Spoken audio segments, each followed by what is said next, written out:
Passer la nuit à l'hôtel plutôt qu'à l'hôpital, un concept qui se développe avec la hausse des soins ambulatoires. Nous nous rendrons à Bordeaux pour voir comment cela fonctionne.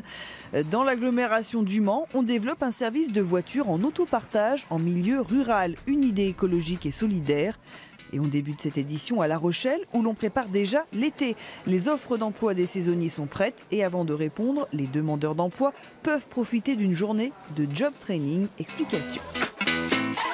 Je peux avoir votre curriculum vitae ? Oui. Ce qui peut être intéressant, c'est de mettre les 3 lignes en avant qui concernent le métier que vous recherchez, c'est-à-dire les mettre aussi en gras.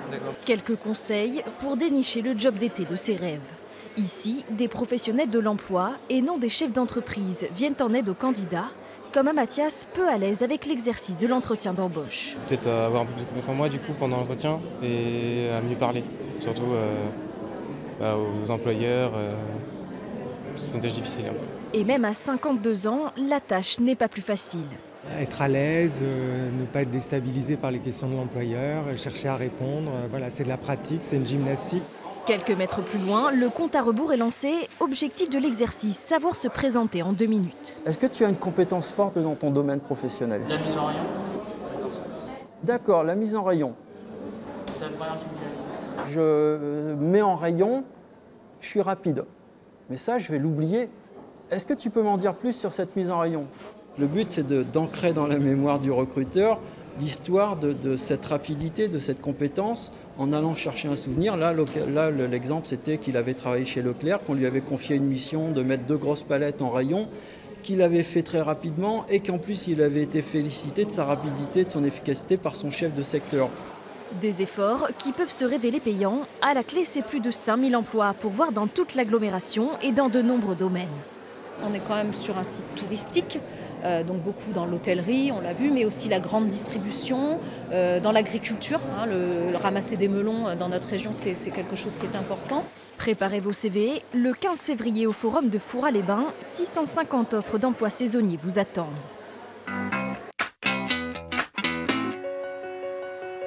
Les voitures en libre service, cela existe dans plusieurs grandes villes. Dans l'agglomération du Mans, cela existe désormais en milieu rural, un service pratique et solidaire. On va faire le tour du véhicule pour voir qu'il est en bon état. Dernière recommandation avant le départ. Jean-Michel est l'un des tout premiers usagers du service d'autopartage Move & Go. La location de véhicules électriques en milieu rural, innovant, écologique et surtout bien pratique. J'ai une agence de service à la personne et donc il m'est quelquefois demandé de laisser le véhicule pour assurer des prestations. Donc moi je me retrouve quelquefois sans véhicule. Donc là c'est la solution idéale pour moi, quoi. Comptez de 8 € la demi-journée à 18 € la journée, assurance et carburant compris. Pour l'heure, 6 communes du pôle métropolitain du Mans participent à l'opération, subventionnée à 80% par l'État et la région. Objectif affiché, pallier des moyens de transport public limités ou absents dans certains secteurs, mais aussi recréer du lien social avec le service SoliDrive. Je suis conducteur, j'ai du temps de libre, donc je m'inscris sur le site en disant que je suis disponible pour transporter une personne bénévolement. Une autre personne a une difficulté, elle ne peut plus conduire temporairement et elle a besoin d'un conducteur. Elle se connecte au site et il y a un lien qui est fait. Pour en bénéficier, il suffit de souscrire un abonnement mensuel de 4 € sur le site internet Move & Go. Les réservations se font ensuite en ligne ou directement en mairie. Seule contrainte, le véhicule doit être restitué au même endroit. Dormir à l'hôtel plutôt qu'à l'hôpital, c'est désormais possible. En France, une quarantaine d'établissements testent ce concept d'hôtel-hôpital, une formule qui est née notamment de la forte hausse des soins ambulatoires. Illustration à Bordeaux.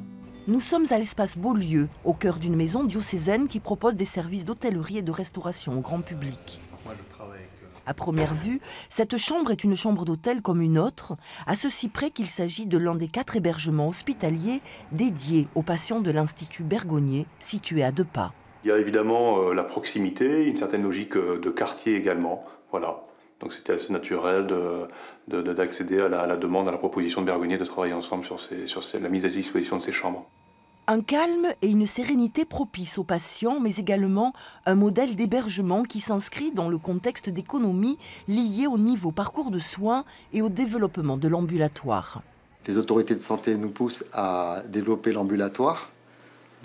Et en même temps, les patients n'ont pas envie de rester très longtemps à l'hôpital. Plus ils sortent vite de l'hôpital, mieux c'est. Certains patients nous le disent bien, il y a une certaine odeur à l'hôpital, ce qu'il n'y a pas forcément dans un hôtel. Et puis, ça leur permet d'avoir un peu plus d'intimité dans une structure hospitalière que dans des chambres assez standardisées à l'hôpital. L'Institut Bergonié, qui est le centre anticancéreux de référence de la région Nouvelle-Aquitaine, est l'un des 41 hôpitaux français sélectionnés pour expérimenter ces hôtels hospitaliers. L'avantage d'avoir la structure Beaulieu qui est à quelques mètres derrière mon dos, c'est aussi de pouvoir accueillir les familles des patients qui sont hospitalisés à l'Institut Bergonié. Le coût d'une nuitée d'environ une 50aine d'euros est pris en charge par l'Institut, mais elle pourrait un jour être remboursée par la Sécu. Piloter un Airbus pour mieux travailler en équipe, c'est le but de sessions de simulateurs organisées par une entreprise de l'Équin dans le Nord. Des jeux de rôle version nouvelle technologie pour créer du lien entre les salariés. Allier plaisir et travail, ça fonctionne. Donc là, vous êtes prêts à tirer sur le manche ? Aéroport de Nice, piste numéro 2, première leçon de pilotage pour Eric, aux commandes d'un Airbus, rien que ça, qu'il est en train de faire décoller. Et ici, on va faire une chose, c'est qu'on va relever le train d'atterrissage. Vous tirez et vous relevez. Ce directeur de la création et son équipe sont à bord du NEC Plus Ultra des simulateurs de vol, un cockpit d'A320 posé sur vérin. Je trouve ça assez intéressant et impressionnant de réalisme en fait. On s'y croit vite. L'objectif dans cet exercice, ses collègues ne le savent pas vraiment, c'est d'épauler Eric face aux difficultés de sa mission. Par contre, il faut regarder bien dehors, il ne faut pas regarder les collègues derrière. Je crois qu'on va prendre le gilet, je crois. Bienvenue dans Immersive, un centre de loisirs et de formation. Ici, monsieur et madame tout le monde peuvent piloter un A320, mais aussi des Mirage 2000 en escadron, comme les salariés de cette boîte de communication qui apprennent à travailler ensemble tout en s'amusant. Quand vous prenez la parole, je ne veux pas plus de 3 mots. Ce type de situation-là, c'est exactement celle qu'on va retrouver dans le quotidien de l'entreprise ou dans une équipe. Il faut savoir, pour faire un projet, échanger avec la bonne personne, la bonne information, etc. À votre avis, pourquoi on a fait ces expériences-là aujourd'hui ? Opération débriefing. Après les exercices, chaque salarié va partager son expérience sur les murs de cette salle. On ne va pas travailler des éléments techniques en tant que tels, on va vraiment travailler sur comment on peut chacun exprimer ses talents, optimiser ça et contribuer à un objectif commun qui est celui de faire gagner la boîte.